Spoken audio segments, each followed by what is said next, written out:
मित्रों, इस वीडियो में हम लोग दक्षिण भारत की नदियों का अध्ययन करेंगे। देखिए, सर्वप्रथम लोग नर्मदा नदी के बारे में थोड़ा सा जान लेते हैं। यह नदी पश्चिम की ओर बहने वाली सबसे बड़ी नदी है। ध्यातव्य है कि पश्चिमी घाट की ओर बहने वाली नदियां एस्चुरी यानी ज्वार नद का निर्माण करती हैं, जबकि पूर्वी घाट की नदियां डेल्टा का निर्माण करती हैं।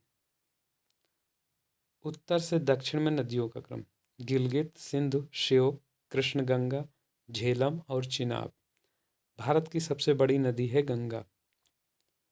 ब्रह्मपुत्र, यह तिब्बत, भारत और बांग्लादेश में प्रवाहित होती है। पूर्वी घाट में उत्तर से दक्षिण में नदियों का क्रम: हुगली, दामोदर, स्वर्णरेखा, ब्राह्मणी, महानदी, गोदावरी, कृष्णा, पेन्नार, कावेरी, वेंगई। प्रायद्वीपीय भारत की सबसे बड़ी नदी गोदावरी है। इसे दक्षिण भारत की गंगा व वृद्ध गंगा भी कहते हैं। अरब सागर में गिरने वाली नदियाँ: साबरमती, माही, नर्मदा, ताप्ती या तापी, से तापी नदी भी कहते हैं। पेरियार, यह केरल में बहती है, पेरियार नदी। दक्षिण भारत की अधिकांश नदियाँ घाटी में बहती हैं, जिनमें नर्मदा की घाटी सबसे बड़ी है। तो यहाँ पर आप देख सकते हैं कि पूरे भारतवर्ष में नदियों का एक जाल बिछा हुआ है। भारत की नदियाँ दो प्रकार की हैं: हिमालय से निकलने वाली नदियाँ और प्रायद्वीपीय भारत की नदियाँ। हिमालय से निकलने वाली नदियाँ तीन तरह की प्रणाली बनाती हैं: सिंधु नदी प्रणाली या सिंधु नदी तंत्र, ब्रह्म नदी प्रणाली या ब्रह्मपुत्र नदी तंत्र, ब्रह्मपुत्र नदी प्रणाली या ब्रह्मपुत्र नदी तंत्र, गंगा नदी प्रणाली। प्रायद्वीपीय भारत की नदियाँ दो तरह की हैं: एक हैं जो बंगाल की खाड़ी में गिरती हैं और एक हैं जो अरब सागर में गिरती हैं। तो यहाँ पर ये बात ध्यान रखने वाली है। देखिए, अब हम लोग बात करते हैं प्रायद्वीपीय पठार की पूर्व की ओर बहने वाली नदियाँ और प्रायद्वीपीय पठार की पश्चिम की ओर बहने वाली नदियों के संबंध में। तो देखिए, प्रायद्वीपीय पठार की पूर्व की ओर बहने वाली नदियाँ, इसमें पहली बात यह है कि प्रायद्वीपीय पठार की पूर्व की ओर बहने वाली नदियाँ बंगाल की खाड़ी में गिरती हैं। यानी पूर्व की ओर बहने वाली नदियाँ हमेशा बंगाल की खाड़ी में गिरती हैं। तो आप ऐसे याद कर सकते हैं, इसे बंगाली, पूर्वी बंगाली, पूर्वी नाम की कोई मान लीजिए लड़की है और वो बंगाली है, तो इस तरह से आप याद रख सकते हैं कि बंगाली पूर्वी, यानी पूर्व की ओर बहने वाली नदियाँ बंगाल की खाड़ी में गिरती हैं और पश्चिम की ओर बहने वाली नदियाँ अरब सागर में गिरती हैं।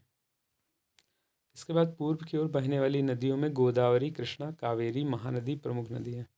पश्चिम एवं दक्षिण की ओर बहने वाली नदियाँ बहते हुए अरब सागर में गिरने वाली नदियों में नर्मदा, तापी या ताप्ती, माही, साबरमती प्रमुख नदियाँ। समुद्र से मिलने से पहले यह नदियाँ डेल्टा का निर्माण करती हैं। डेल्टा एक त्रिभुजाकार आकृति होती है जो नदियाँ बनाती हैं। समुद्र से मिलने से पहले यह नदियाँ यानी पश्चिम की ओर बहने वाली नदियाँ ज्वार नदमुख या एस्चुरी का निर्माण करती हैं। पूर्व की ओर बहने वाली नदियाँ अधिकतर खुली घाटियों से होकर बहती हैं। पश्चिम की ओर बहने वाली नदियाँ अधिकतर तंग घाटियों से होकर बहती हैं। पूर्व की ओर बहने वाली नदियाँ मध्य भारत एवं छोटा नागपुर पठार में होने वाली वर्षा पर निर्भर रहती हैं। पश्चिम की ओर बहने वाली नदियाँ मुख्यतः पश्चिमी घाट और उसके आसपास होने वाली वर्षा पर निर्भर करती हैं। तो ये प्रमुख बातें हैं जिसे आपको ध्यान रखना चाहिए।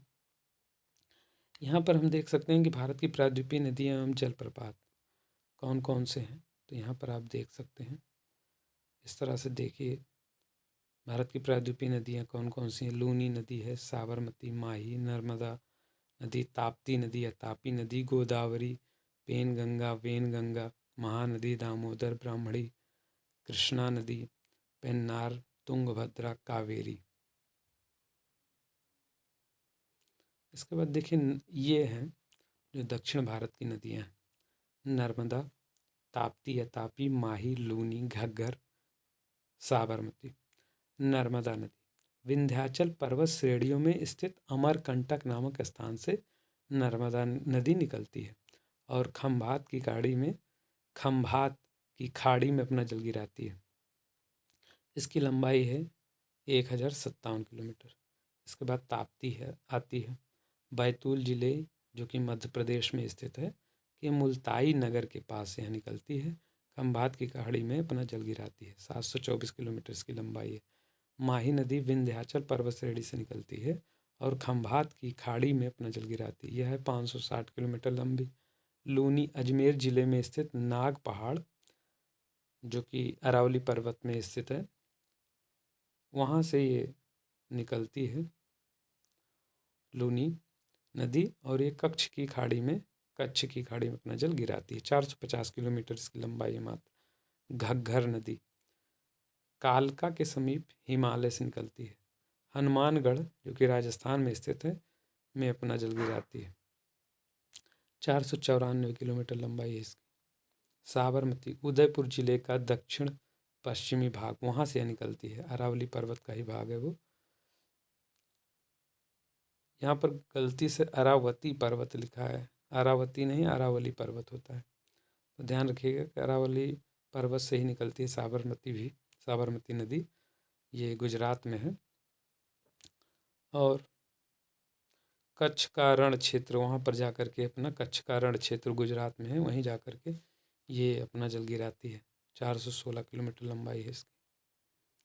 इसके बाद देखिए नदियों का प्रवाह, इनकी दिशा क्या क्या है। तो देखिए उत्तर की ओर बहने वाली नदियों में चंबल, बेतवा, सोन और केन आती हैं।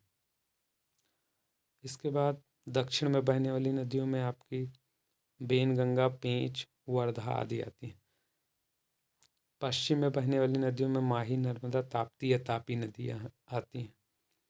और अगर पूरब की बात करें तो जोहिला है। यहाँ पर आप देख सकते हैं नर्मदा नदी के बहने की स्थिति पूर्व से पश्चिम। यहाँ पर आप स्पष्ट रूप से देख सकते हैं कि नर्मदा नदी का उद्गम स्थान अमरकंटक मध्य प्रदेश से निकलती है।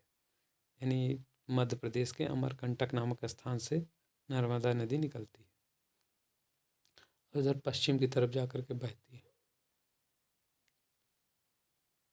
पश्चिम की तरफ बहने वाली नदियाँ। पश्चिम की तरफ बहने वाली नदियों को याद करने की युक्ति। Trick for western flowing rivers. देखिए इसके लिए ट्रिक है हमारी, गलती से MNP हो गया। MNP कहते हैं मोबाइल नंबर पोर्टेबिलिटी को। तो ऐसा मान सकते हैं कि कोई मोबाइल नंबर था, वो गलती से उसका हमने जो है उस मोबाइल नंबर को MNP कर दिया। गा से घग्घर नदी, ला से लूनी नदी, ती से ताप्ती नदी या तापी नदी, से साबरमती नदी, जो कि अहमदाबाद में बहती है, एम से महानदी, एन से नर्मदा नदी, पी से पेरियार नदी।